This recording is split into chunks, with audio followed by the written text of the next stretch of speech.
What does a perfectly productive day in the life of MrBeast look like? Oh boy. Well, I mean, or like a standard. I mean, the perfectly productive day is we film a main channel video, because those get 100 million a pop. I mean, it doesn't really get any better than that. What about like the average day when you're not on the set? Yeah, when you're like because you're running a lot of things, right? Yeah. So right now we have our snack brand Feastables. We have a restaurant chain, Beast Burger, and then we basically, which we haven't even really launched any products yet, but we have the data company that I was showing you, where we're going to roll out some tools for creators. And then we have the Reacts channel, the gaming channel, the main channel, and then we have my charity, which also has a channel. And so kind of how I've structured my life right now is whenever I have free time, we just kind of go, hey guys, Jimmy's got an hour from 2 p.m. to 3 p.m. And it's just, everyone's just like, I need this. And this channel's like, I need this thing filmed, or, whatever. The guy who runs my TikTok's like, I need this TikTok filmed, or, Beast Burger's like, I need this menu item approved. Do we need to talk about this marketing thing? And then we kind of just look at what everyone needs, and we're like, that one looks like the most important. We'll do that. And then, so it's just kind of like, if I just did that for every company in a day, then that's optimal. If I just kind of, like, an optimal day for me would be going down the 8 companies and just whatever their like 2 to 3 biggest pain points or things they need from me, and just doing those based on priority, and then trying to keep it as short as possible to just the things that you're needed on. It doesn't get more optimal than that. If I clear the bottlenecks, or some bottlenecks, for all my companies, then that's a perfect day.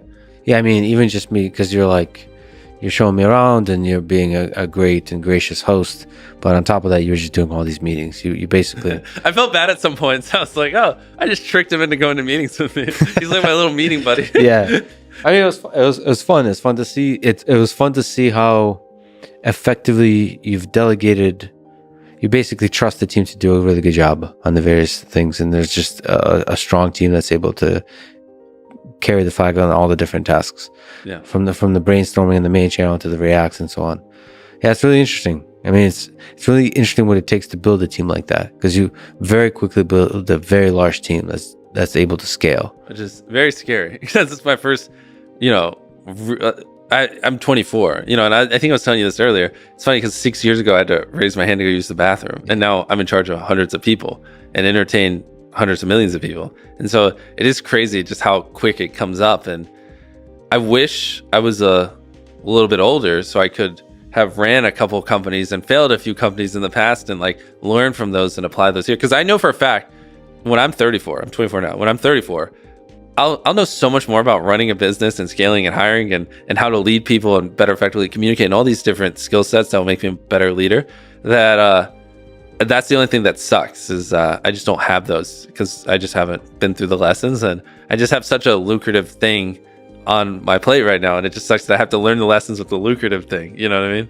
Yeah, because you already have so much influence, so much impact, but you have effectively scaled. What lessons do you draw from that? How to effectively scale as a 24-year-old?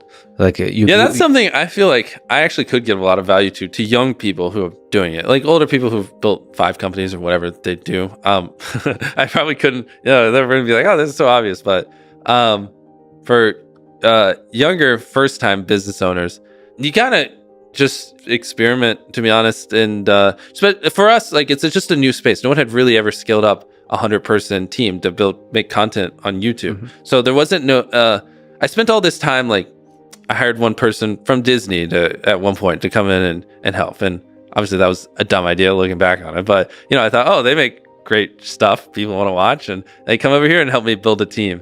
And, and they build it more the traditional way and not like how it should be online. And so then it's like, okay, and now I'm not trying to trash people. Like, they all tried their best, but then I hired this one person who does this different type of media and runs a 100-person team. And then you come in here and they try to build it that way, and they don't really listen to you or value or see the difference. And I tried basically for building this company with like 4 or 5 different people who worked in different veins of media.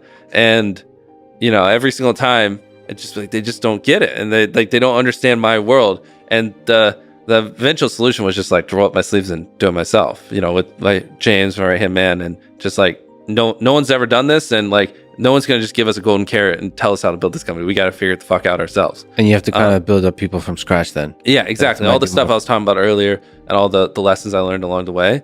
And so for me, that was a big part of like, stop trying to have someone build this company for me and just do it myself, because it's scary. Like, I spent my whole life studying YouTube videos of virality, not business building. But fuck it, I was like, I guess we just got to do it ourselves. And that's where things really started to click, and we got the exponential growth. We started getting the right people and training them the right way, and just throwing conventional stuff out the door and focusing on what's actually practical for YouTube, which is just completely different than traditional media. So you train people, and then those people train people, and so on. Yeah, I mean, it's just even like how you do the lighting on sets, or like how you do the audio, or not writing scripts. So we're just not as efficient with our filming. Like, sometimes I have to have 30 cameras running. Why? Because it's not scripted. I don't know what Chris is gonna do when we start filming. He might run over there, but guess what? We gotta have it planned because there's only one shot. I can't tell him not to do that. Yeah, that's the shooting, but then there's also the editing. Yeah, and then the editing as well, and not having guardrails, and kind of at the end of the day, it's whatever I want. The video, their job is to make a video that they think I'll like because it's my channel. But you can achieve that kind of however, and so it's just, everything's just different. It's much more, I guess, like a startup as opposed to. Are you often surprised, like, with the result? Like, you think a certain, like, we watched the video today, that was really nice. Yeah. That was different than you would have potentially edited it. Yeah. Are you sometimes surprised by like a decision an editor makes? It's like, okay, that's not the way I would have done it, but it's actually, this is a cool idea.